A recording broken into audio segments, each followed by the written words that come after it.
You are officially invited. Yes, you. You're invited to join us in Fertility Awareness Mastery. This is my 10-week group program designed to help you gain confidence using fertility awareness. Whether you're actively avoiding pregnancy or looking to optimize your chances of conception, either now or in the near future, we have a spot for you. We start in January. Are you ready to jump in? Head over to fertilityfriday.com/group program to register today. That's fertilityfriday.com/group program. This is the Fertility Friday podcast, episode number 292.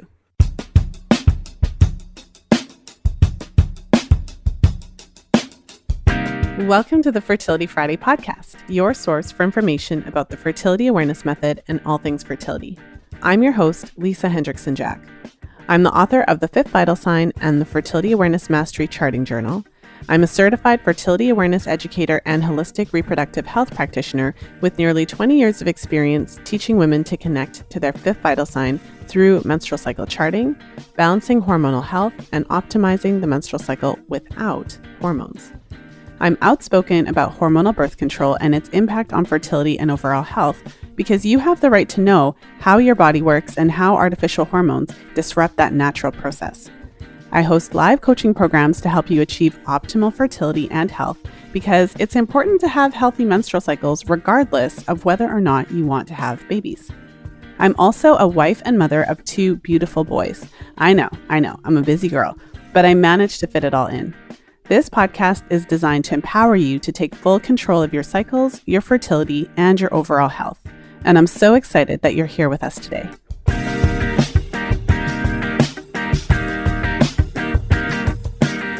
In today's episode, I'm sharing another installment of my Fertility Awareness Reality series. Today, I'm interviewing my client, Emily, who was a member of my most recent 10-week Fertility Awareness Mastery Live group program. And in her case, she came off the pill pretty much right around the time that she joined the program. And so in today's episode, we are talking about her experience transitioning to birth control during the post-pill transition phase and how she's been managing just the transition of going from hormonal birth control to a non-hormonal birth control method. If you're in a similar stage, if you're thinking about coming off birth control, or if you've recently come off birth control and are planning to use fertility awareness as your primary birth control method, we still have a spot for you in Fertility Awareness Mastery. Make sure to head over to fertilityfriday.com/group program for details to join us in our live program. We're starting January 21st, 2020. So again, that's fertilityfriday.com/group program. Now let's jump into today's episode with Emily.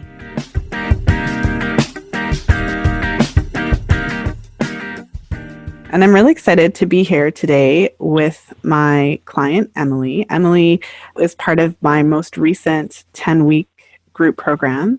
And it just worked out this time that I'm interviewing you right towards the end of the program. We have our final session tonight. So we've been together for the past 2.5, almost 3 months. We've had several sessions in our group and also private sessions. So I'm really excited to have you here today, Emily.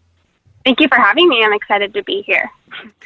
Well, I love doing these sessions. I love having that extra opportunity to ask questions and things like that a little bit outside of our program. And I would just love to start by asking you a little bit about your birth control history. So if you remember what your first, periods were like, and if you've ever used birth control before, and what led you to jump into fertility awareness now. Sure.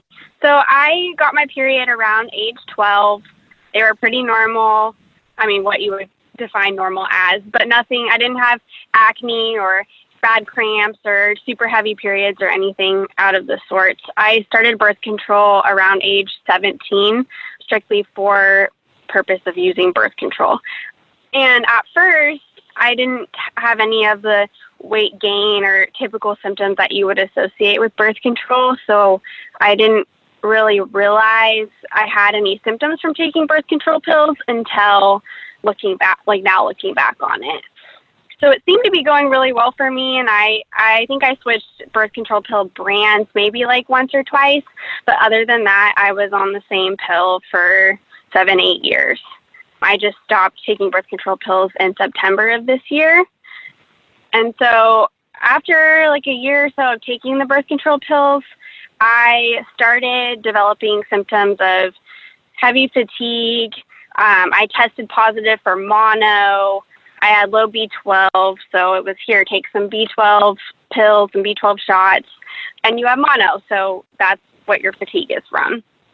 And then I ended up developing a lump in my breast, like 2 years or so later, that I had to have removed.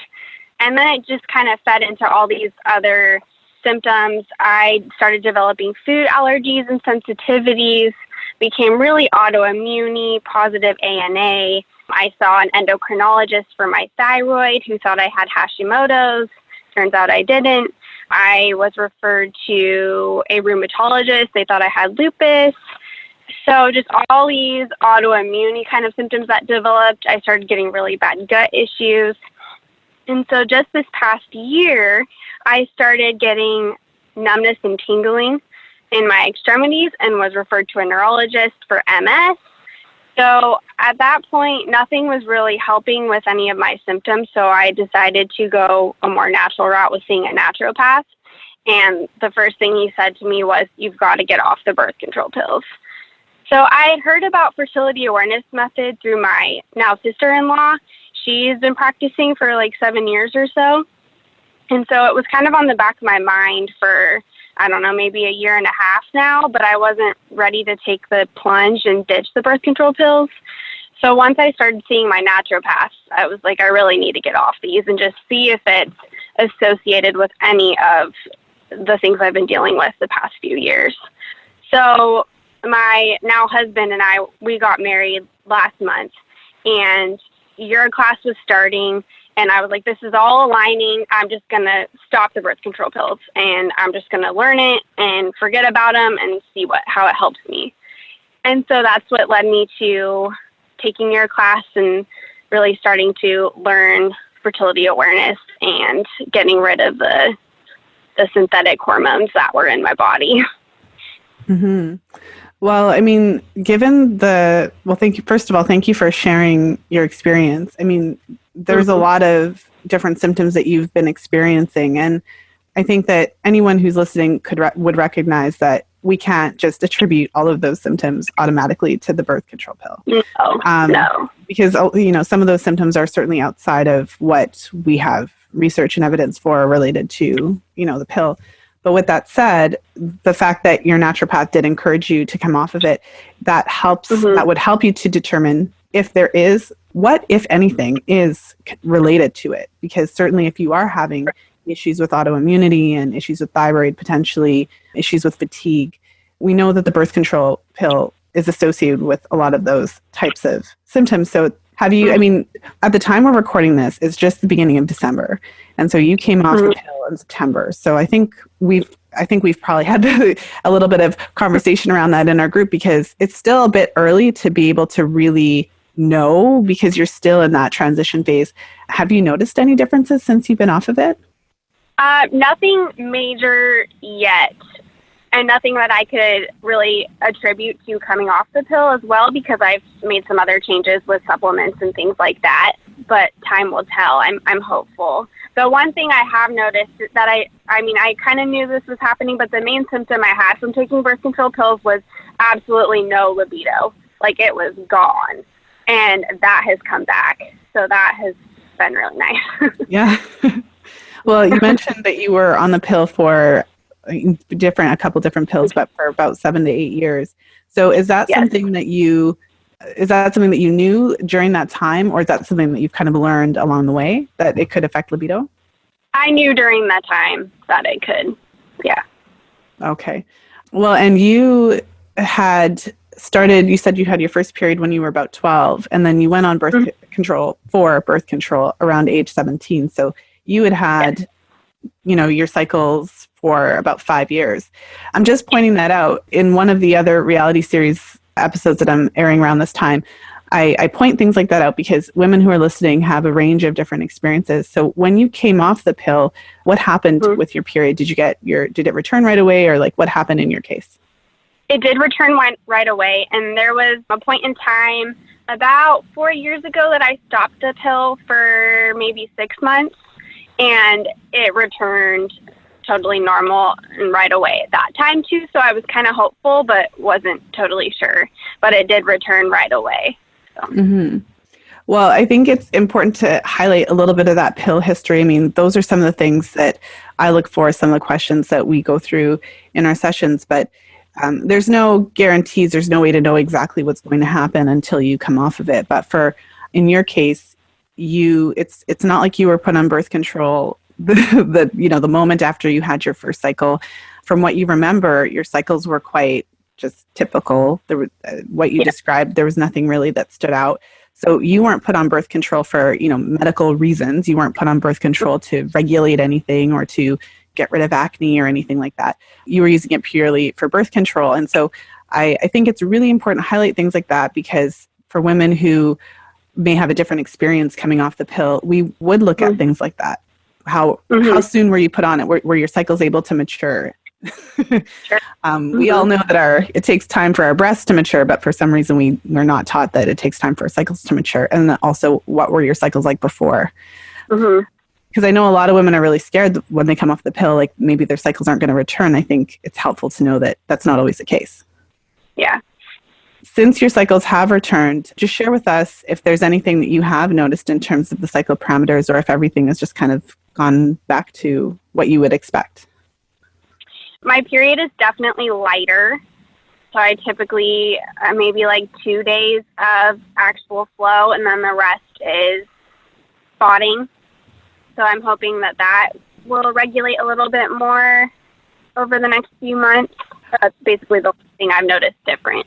So. Yeah. Because you came off the pill right around the time that the group was starting, and so your cycles kind of picked up. And although there's a few, there's a few minor things. We look at mucus patterns, and we look at your period, the quality of your period, and things like that. But overall, you're ovulating, you're having a period, and it happened right off the pill. So. Yeah. Well, so. But even then, I was just going to say, even though it did come back right away, I've been able to see chart 1 versus chart 2 versus chart 3, how my body has already just kind of regulated a little bit more, and I can see the progression that it's made each month, which has just been really amazing and impressive to visually see that through my chart. So. Well, yeah, I mean, obviously the listeners can't see your charts. Yeah. But as I pull up your charts, I'm just looking for the September one. I also have it in different format. Let me. I don't think I had September in just these. But if we look at the past 2 charts, so the chart from October and the chart for November, we're already seeing a little bit of a change in mucus patterns. So one of the things that we've talked about, because there are a few women in the group who recently came off birth control. Some several months ago, but there were a few that came off right in September or right in August. And so the consistent patterns that I often see are that cervical, it takes a little bit of time for the cervical mucus patterns to normalize. So there's a range. Some women will have mucus right away. Some women will have barely any mucus the first cycle or 2, and then it gradually starts to improve. And so even looking from your October chart to the November chart, in the October chart, there wasn't a whole lot of cervical fluid to speak of, but in the November chart, we actually started to see some of it show up, which is pretty typical. So let me know as we kind of shift gears into the session part of our on-air session, let me know what was kind of at the top of your mind, what you wanted to make sure that we covered today. And I'm also wanting to check in with you in terms of how you're feeling using the method for birth control. Okay. Most of my questions are still about cervical mucus, just because I only witnessed it firsthand for the first time this past cycle. So that's kind of been at the top of my mind. I'm feeling really confident with cervical position, and I think identifying my temp shift. I have a few off temperatures here and there, but other than that, I'm feeling pretty good. So I'm hoping that the next cycle, my cervical mucus will show up even more, so I can get more comfortable with that sign. Well, yeah, and I think it's, especially when we talk about the transition period and side effects, I think a lot of women get nervous because, especially if they're fully into charting and they come off the pill and they're not seeing their mucus yet. What I've seen is that it typically does improve over time. And then if we can always do things to support cervical mucus production by replenishing nutrients and things like that. But ultimately, what I've seen is that it's not permanent. It's temporary kind of thing. In this cycle, then, you did see like clear, stretchy mucus as well as kind of like the lotiony mucus. And it did align with your temperature shift and your cervical position changes for the most part. So just, tell me a little bit about it. Like you were noting everything. So it looks like you were able to identify the different types of mucus. Okay. How did that all go? I had some questions about it, but I think we kind of talked about them last week when I asked on the call. The only day that there was observable mucus on the actual toilet paper was on day 12. And the rest of those were all from internal checks. So I had a question about that because I know I'm not really supposed to be checking internally. But if I hadn't been checking internally, I would have missed all of that. And it was like the rest of like the light pink days, it was stretchy mucus. It didn't stretch, or I shouldn't say it was stretchy, but it stretched less.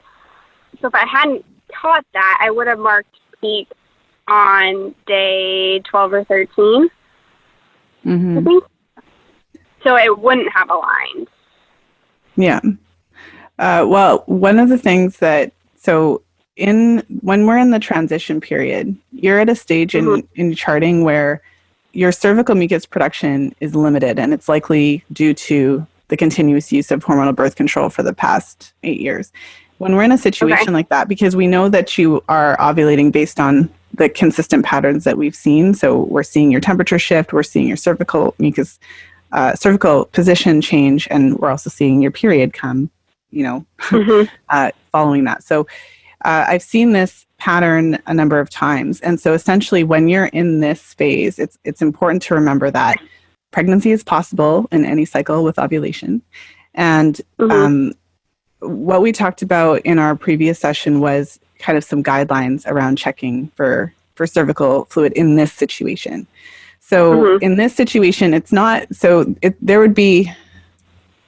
a difference between, say, if you're not ovulating and not making mucus versus if you are ovulating, you're obviously producing enough progesterone to trigger, or you're obviously producing enough estrogen to trigger ovulation, but your cervix is just not yet responding to that estrogen. So in a case like that, and I think we've talked about this a little bit, I don't recommend unprotected sex in the pre-ovulatory phase when you are in this transitional phase, because we have to establish normal mucus patterns in order for a mucus-based fertility awareness method to work. So in your case, because you are checking your cervix every single day, what we talked about was that if you do check your cervix and you actually see mucus that is clear or stretchy, then you always have to count mucus that is clear or stretchy as an observation. You always have to count it, whether it's on your underwear or whether you find it on an internal check. And because we already know that your mucus is limited, we have to look at that and obviously consider those days fertile. Okay. Yeah. And I think you're kind of there, because the method that I teach is like a wiping method. But of course, it's a little bit different when there's when there's like a physical reason why you're not making mucus, but you're still ovulating. Okay. Yeah, and it's not like I'm checking internally all day long. It is when I'm checking my cervix, so it's not like I would just be able to ignore that anyway. Yeah. Well, and that's a question that a lot of women have. I mean, what I found is that for the most part, so when you're checking internally and you're finding it, that means it is there. So it is possible that had you, checked, or if you check after a bowel movement or something like that, that you would actually see it. But when because you're checking internally, you're obviously palpating your cervix and possibly kind of like touching around it. Obviously, then you're going to see it. So I think that it's important. It's not that no one should ever check internally. I know I talk about this a lot. And with my clients, I try to clarify. So the reason that I talk about internal checking and suggest, at least within our group program, what I do suggest is when you check internally to note it as a separate observation, unless you're fully seeing the peak. Unless you're fully seeing clear and stretchy. And the reason for that is because when I'm working with women who check internally every single day, there's always something on their finger. So then every single day they're marking mucus when often it's... But I think that you clarified the difference now. And that, just tell me a little bit about that, because I think that I feel like you've got a decent handle on it now. I do. Yeah. Yeah. And so if it's not, basically if I'm checking internally and it's not like stretchy at all, I'm just ignoring it. Really. Well, and you could put it in the comments. Like if you see, like if you check your cervix and then you see something like milky or creamy, my suggestion is usually to put that separately in the notes, because that allows you. So when I'm looking at your chart, you have a clear pattern. So it's dry most of the time. And then when you're in your fertile window, so as you're approaching ovulation, you are starting to note your mucus. And then in this case, you had 1, 2, 3, 4, 5, 6, 7. You had 8 days of mucus. But there's obviously a defined period of time where there's mucus, and then there's a defined period of time when there's not mucus. Yeah. Okay. Well, and I'm looking at your temperature chart here. It looks like day 15, the temperature kind of shot up higher than most of the other pre-ovulatory temps and went back down. Did you note anything on that day? I didn't, and I didn't go to bed. The only thing I could think of is maybe I woke up in the middle of the night and didn't remember. But other than that, I didn't know anything that would cause that to happen. Yeah. So in Aura, I just marked it as questionable, so it went away. Yeah. Yeah, I think that because then when you look at that temperature, it's kind of like the odd man, the odd woman, the odd woman out. But other than that, then it looks as though your temperature shift happened on day 18, because after that day, the temperature stayed high, even though this one on day 24 is really high, but the temperature's never down below that level. So then that would put ovulation likely around day 17. Did you notice? I noticed that you noted your mucus a little bit differently after that. So before you noted it as creamy and then you noted it as pasty. So did you see a difference somehow in your mucus and your cervical position after that date? It was more peaky than stretchy. Peak or? Peaky, It wasn't, so maybe I marked it wrong, but it didn't stretch as much. Okay. Was it more was it more pasty, or was it more, I'm just trying to get a descriptor. I'm trying to picture it. So on these days you marked it as creamy. Was it still kind of lotiony on these days, like day 18 and day 19? Yeah. Yeah. Okay. Yeah, but it formed like little peaks. Okay. So instead of actually stretching, forming a thread. Right. Yes. Okay. Got it. Well, and so how are you, in terms of the method then, as I mentioned, I think that it's important to establish a clear pattern, which you are starting to do, but this is the first cycle that you're actually seeing mucus in the pre-ovulatory phase, like a significant amount. That will help you to start seeing the pattern, and also checking your cervical position will help you to start to identify when you shift from basically the pre-ovulatory infertile period to the fertile period. But in terms of using the method and getting a bit more confident, confirming everything, you mentioned that you're confident in your cervical position, checking that you're confident with your identifying the temperature shift. So maybe share with me just a little bit about the cervical position, because I know not everybody, feels comfortable within a cycle or two. Yeah, I've been heavily relying on that just because of the absence of cervical mucus. So I started checking that right away.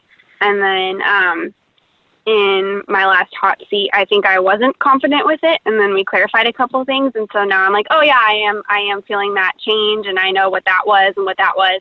So now that I am confident in that I can identify that shift and that change, so I know when ovulation is close. Okay. Well, and do you have any other secondary symptoms? I know some women will notice that they have it's not a great symptom, but if they have headaches around a certain time, or if they have breast tenderness after ovulation, or a change in mood or something like that, do you have any secondary signs as well that coincide with ovulation? I didn't notice anything this past cycle, but I will pay attention to that in the upcoming cycles to see. Yeah. But yeah, when I look at how you marked your cervical position, at least in this cycle, it looked like there was a clear difference between the positioning during your fertile window, so around ovulation.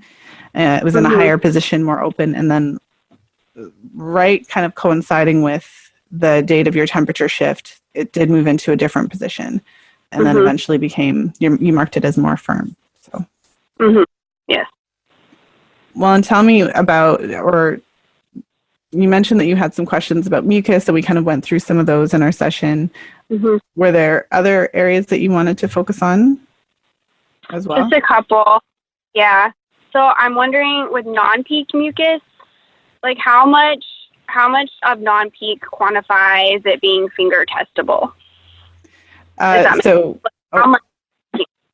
Yeah, I mean, I would say if there's enough for you to actually like pick up, and if there's something on your finger, like, because I think you're getting at the line between like when there's basically nothing and there's like, but when there's actually something. But I would just say when you have enough to actually like test. So when there's enough on there that you could put something between you could pick something up off of the toilet paper when you're wiping yourself and actually touch it. Okay, so if it's that's just not like a very thin, good example. It's very subjective. So like a thin, filmy layer almost, that's not enough to finger test. Yeah, not typically. So one question that I'll ask you to try to help clarify is that when you were during your fertile window, like you did mark it on your chart differently than on the days that you marked as dry. What made you mark those days as like mucus days versus the days that you mark dry? There was a more lubricative sensation, more slippery when I was wiping. Yeah. So more of a sensation thing. Yes. And did you notice, like, was there more mucus that you could actually pick up, or was it mostly just a difference in sensation? Different sensation, and then the internal is where I was able to test the mucus. Okay. But nothing that toilet paper, other than the one day. So on day 15 and 16 and 17, when you actually marked that there was like on those days where you marked it as like creamy and either tacky or sticky, were those all internal checks on all of those days? Yes. Okay, so you never had anything on the toilet paper? Just on day 12. Okay. Yeah. Yeah, I mean, this is post-pill stuff, to be honest with you. It's because your cervical, like your cervix is still kind of healing, and it's not, you're just not producing a normal amount of mucus yet. It's a little bit challenging in this phase because we're still, like, your cervix is still recovering. So when you get past this transitional phase, and when you have just typical, normal, healthy cervical fluid production, then it's not hard to see. It's not hard to find. You don't have to go on an expedition, so to speak, to find it. Once you actually, once your cervical mucus production starts to get into the normal range, then it wouldn't be that you can't ever see any on the toilet paper. So we're in like a not normal cervical mucus production phase here. Okay. So one of the things that we spoke about during our sessions was that you're also observing, so on the days that it's dry and so outside of your fertile window, you're observing some dampness and wetness on the toilet paper quite consistently. And so that is something that I've spoken about on the podcast before. So when you're seeing that consistent dampness or wetness, so you're wiping, it's not cervical mucus. It actually feels dry or smooth when you wipe, but then the toilet paper itself is like damp or wet, and it's not urine. It's just happening when you're checking for your mucus. And so that's something that I often see in a certain percentage. It's a fairly decent percentage of women who have a history of pill use. And it's related to cervical health, and it's often a sign of abnormal cervical cell production. And so we've spoken about a variety of ways to support the cervix and just to replenish the nutrients that were depleted while you're on the pill so that you can move away from having this constant kind of damp, wet sensation. And once that resolves, then what I've seen is that the mucus production improves and goes back to normal. One of the things just to keep in mind as well is obviously part of it is to make sure that your cervix is healthy, because when we know that there's a deficiency, when we know that we're seeing that consistent observation, it is associated with abnormal cervical cells. I suppose just kind of taking it back to the basics, in a healthy cycle, you would expect to see mucus for anywhere from 2 to 7 days, with at least one day where you see like clear, stretchy 4 times or more. But post-pill, it's extremely common just not to fall into those normal parameters. Okay. Just popping into today's episode with some exciting news. I've just opened up a new time slot for the upcoming Fertility Awareness Mastery Live 10-week group coaching program. We now have a second group meeting at 12:30 p.m. Eastern Time. We start on January 21st, and there's still a spot for you. Head over to fertilityfriday.com/group program for details. That's fertilityfriday.com/group program. Now let's jump back into today's episode.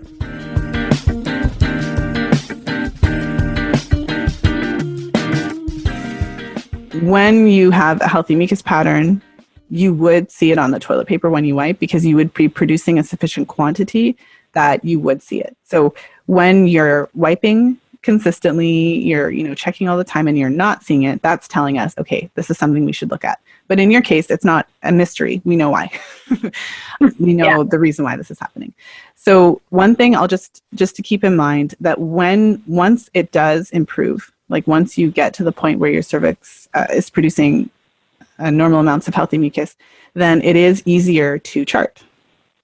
And so one of the reasons I encourage my clients, just by sharing information about how to improve cervical mucus production and talking about the results that I've seen in my clients and things like that, and kind of how the progression works, is because once you get past this stage and you've addressed the issue of cervical health, and you no longer see the dampness and wetness, and you start to actually see mucus, it's kind of exciting, right? But once you get past that stage, then it just becomes easier because your fertile window is more defined. It's not always helpful, to hear the stats and everything, but it does hold true that on average it takes anywhere from 9 to 12 cycles for everything to normalize. But it does improve. So what you're doing, what you said earlier, was that it's been fascinating, even just for you to see the shift over the course of the last 2 cycles. So yeah, it has. Well, and so as we bring our call to a close today, I just wanted to ask if you have any other questions or anything that you wanted to any other questions that came up or anything else that you wanted to address. I had one question, if we have time, about taking temperature in another time zone, because I am going on my honeymoon in January, and so I'll be on the East Coast. So I'll be 3 hours ahead of my time here. So how do you suggest I go about that? Well, that's a great question. And congratulations again. I know you had to wait a little bit for your honeymoon, so that's exciting that you get to go in January. I hope you're going somewhere warm, because where I am, January is not very nice. So, my recommendations are pretty, I think, just in line with the way that I look at temping, which is that we do just have to be realistic about it. It wouldn't make sense for you to alter your sleep in any way, to try to wake up earlier or anything like that when you've moved into a different time zone, because what you need is sleep. If you can get it, and if the travel doesn't interrupt it too much. So I would think in terms of, so first and foremost, if you have a minimum of 5 hours of sleep, that's when you get to the baseline temperature, and then as you kind of sleep more, your temperature adjusts a little bit. So when you are freshly in your new time zone, I would just sleep as normal, take your temperature when you wake up, and just make a note of how much sleep you had and approximately what time that you got up. That will help you to interpret it. Some women, especially because we talk about temperature so in depth, we talk about all the different things that can affect it and all the different situations where you might see it. So some women kind of get really ready and prepared for this big change in their temperature when they travel. And some women don't really see one. And other women do. Other women have like a couple days where the temperatures are totally wonky. So that's something to keep in mind because it could go either way. But I would just say make a note of how long you slept, if the sleep was restful, and just be prepared that and of course it'll probably be right around ovulation. It's always right around, like whenever you take a trip, right? It's always right around ovulation. Maybe it'll be in your luteal phase. Who's hoping? But I would just make good notes and be prepared for, you might not be able to rely as heavily on the temperature, which is harder when you can't rely on mucus yet. Yeah. And also there's the other things of when you're traveling, sometimes even if it's like a happy traveling experience, it can be stressful on the body. So it could delay ovulation a little bit or not. It could shorten luteal phase a bit or not. And these are just all possibilities. So I think that, continue, checking your mucus, charting everything, chart your cervical position, but enjoy your trip. Obviously have backup measures in place for if you have a difficult time interpreting your temperature shift. Okay. All right. Thank you. You're welcome. I hope it happens in your luteal phase, though. I hope that it's so funny, though. I find that whenever, not all the time, it's like Murphy's Law, but so often when we have these travel and different situations in our cycles, it's like around ovulation. I don't know why that always happens. I'm sure it'll be right smack in the middle. Well, maybe not. We'll see. We'll see. Yeah. Well, as we bring our call to a close today, for women who are in a similar situation where they were taking birth control, they may or may not have experienced or known that they were experiencing issues that could be related, and also are in a similar position as you, because you mentioned, I wasn't really ready to hop off of the pill, because it's a very... It's a safety blanket when you're avoiding pregnancy. It's a whole different conversation when you move to a method where you're still ovulating. So pregnancy is possible every cycle if you're not clear on how to manage it. So what advice, if any, would you give to a woman in your shoes? My advice would be just to, make sure you do it, but make sure you're ready to do it and make sure that just totally invest yourself in it and be willing to learn and be ready to be patient with your body and give your body grace to adjust, but know that it is super empowering and so much better than just taking a pill every day or a shot or whatever other form of hormonal birth control you use. Just to be able to know and understand your body is so empowering. So my advice is just to be patient with your body and learn everything you can so that it can be effective and help your body.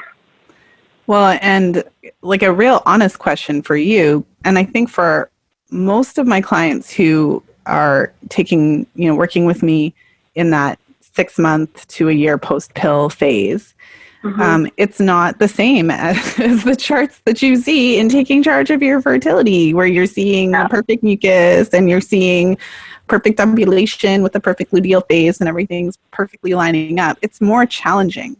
You've had challenges, particularly because your mucus production is not yet up to where it essentially needs to be for us to be able to rely on your mucus as the primary sign of your fertility. So for you, it hasn't, and for most women in this situation, it's not immediately ideal. So how have you managed with that challenge? Especially for women who are just, they're still on the pill and they're just like, well, man, this transition phase doesn't sound like much fun at all. To be honest, I think your course has significantly helped with that, because I went into this thinking, I can just read Taking Charge of Your Fertility and I'll get it and I'll be able to do it. And then deciding to take your course and being like, well, I'm the only one that's going to be messed up and, my charts aren't going to be normal and everyone else is going to be normal and perfect and textbook, and I'm just going to feel like the odd man out. And that was not the case. And so your course really helped with my peace of mind and the ability to give my body grace and patience and understanding. and knowing that there's no perfect chart and your body is basically always in a constant mode of adjustment and adapting to the environment and different changes. And so that has been really helpful to me. Well, thank you. I'm glad to hear that. One of the questions, and I'll stop asking questions, but these questions just keep coming to mind because you did come off the pill and join the class immediately.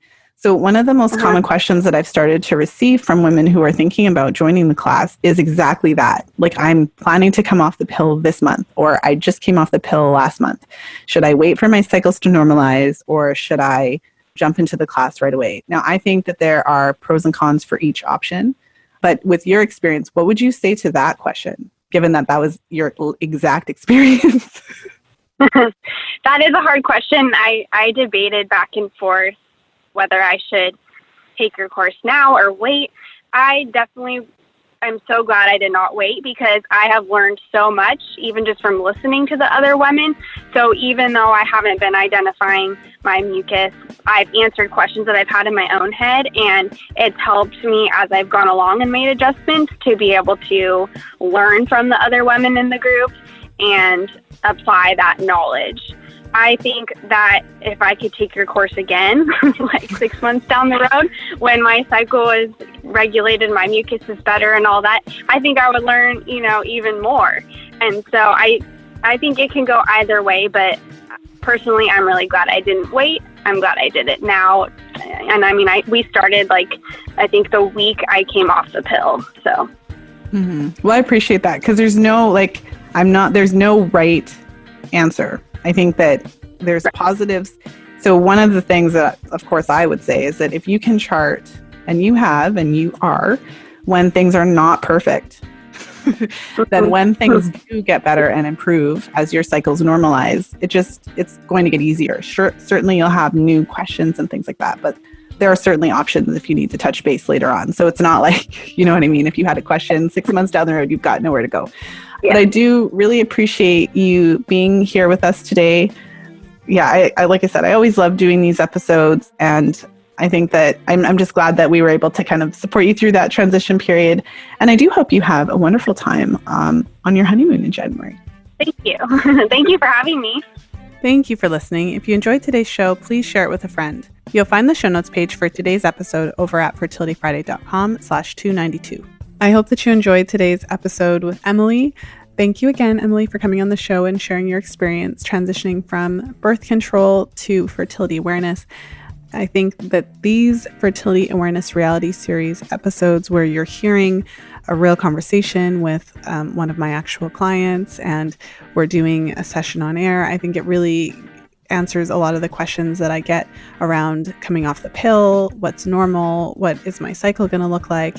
Is it possible to chart? When should I start charting post-pill? Should I start charting right away, or should I wait a little while? Or I think that these episodes really help to give an example of what it really looks like. And so, especially if you've used the pill long term, what it looks like is a little bit unpredictable. I would say that you can expect that your menstrual cycles are not going to be perfect textbook right off the bat, because even when your periods resume right away, so even when you ovulate within the first few weeks coming off the pill and you get your cycles back right away, it still takes several cycles before everything starts to normalize. So some of the challenges that Emily was experiencing when she was charting include limited mucus production, which is fairly typical. It's not something we see in every single woman who comes off the pill, but it's very common to see less mucus right off the bat. And some women actually have cycles with no mucus right off the bat. So it's not uncommon for mucus patterns to be irregular, for luteal phase length to be shorter. It's not uncommon for ovulation to be delayed in some of the cycles, or for it to take a few weeks longer than you would expect for your first ovulation and period to come back. So it's very helpful to chart during this time to really start to see what your body's doing, to get a sense of what's happening during this transition phase. And if you're able to start charting right off the bat, then what happens is after you've gone through 3, 4, 5, 6 cycles, and once you get to the year mark, then you can really see for yourself the transition that your cycles went through. And in many ways, that's invaluable information that you could only get through charting, just to see what happened when you came off and how long it took for everything to normalize once you came off the pill. Make sure to join us in the Fertility Friday Facebook group if you head over to fertilityfriday.com/community, and we'll be talking about that transition post-pill and what it looks like. I have recently posted a few times about how long it took for your period to return post-pill for women who had used hormonal birth control, and just to talk a little bit about the different changes that we experienced during that post-pill transition phase. And those posts in particular are really interesting. I think they can be very educational, because when you see for yourself that there's such variation, there's a lot of women who get their period back within the first month or 2 off of the pill, but there are women who it takes 4 months or 6 months. There are women who take an extremely long time for their periods to come back, over a year or more. And so, there's different reasons for all of those different scenarios, but I think it's really important to know that there is such a variation and to anticipate a little bit of that unexpected nature. So to kind of know that we can't predict specifically, that there is a range and that there are different factors that would determine whether or not your period's going to come back right away off the pill, or whether you're at a greater risk for it to take a bit longer for cycles to resume normally. So just sending you a reminder that registration is open for Fertility Awareness Mastery. That's my 10-week live group coaching program where we take you through everything you need to know to successfully chart your cycles using fertility awareness, and also to learn the connection between your cycles and your overall health. So to really help you to interpret those charts, to understand what they mean. And if you're planning to conceive in the near future or actively trying at this point, this program gives you so much hands-on information for how to really optimize your chances of successfully conceiving using fertility awareness, and identifying anything that you would want to pay closer attention to on your charts. So with that said, I hope you have a wonderful weekend, wonderful holiday season if you're listening to this episode in real time. I hope that you've been enjoying your time off. I hope you've had some time off if you're listening to this in real time and it's around the holiday season. So enjoy the rest of your day, the rest of your week, the rest of your holiday. And of course, as always, until next time, be well and happy charting.